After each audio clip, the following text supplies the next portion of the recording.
Hi guys, welcome to the Clean Conversion series. Today we're looking at a game that I played in the Ruy Lopez where I dismantled my opponent by damaging their pawn structure in two places. Now, I did exchange off some bishops to do this, and if you can do it in one place, it's often not winning, but if you can give them double pawns in two different places on the board, that's often enough to have a big advantage in the end game. So here, I realise I've got this pin, and potentially this damaging of the pawn structure here. So I go for it on the other side as well. And I trade off, and I trade the queens as well, because that doubles the pawns. And then here, they kick my bishop, and I'll give you a few seconds to spot the move which I missed here. Now, I just damaged the structure, thinking they've got two loads of doubled pawns. I should be all right in the end game. Activate my king. So spot the move here, guys. The move is this. If they take, we get this fork, and the knight is not getting trapped. It's after like this, breaking in the center, we can just come back with check as well here, and maybe taking the center, something like that. So I missed this, and I just went for the damaging of the structure here. And now my whole goal is to first solidify here. So when you've damaged your opponent's structure, you've got to try and then lock it in. It's no good allowing them to play like this, and trade off their doubled pawn.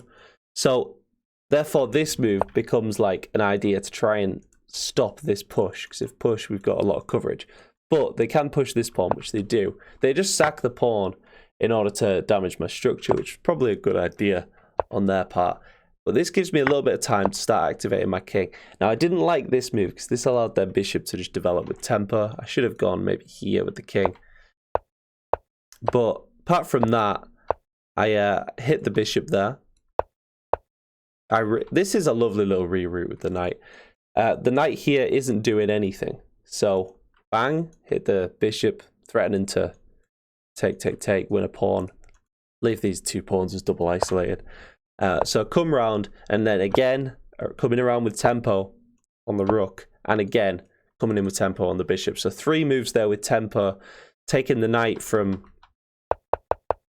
this ugly square where it wasn't doing anything to this square where, you know, there's maybe some checks. It's hitting a bishop.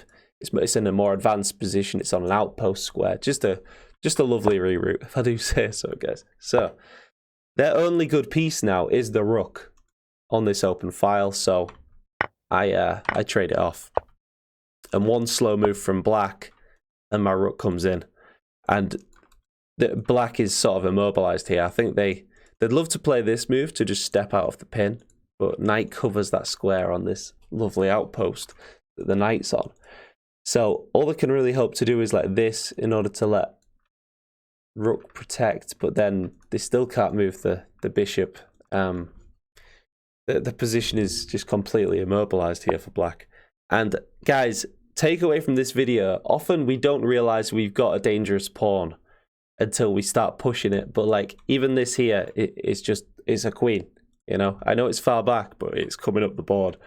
And black tries to create some like opening up of the position to make something happen. But yeah, here I just pushed the pawn and black resigns. So that is Clean Conversions this week, guys. Hope you learned something from that. Like and subscribe.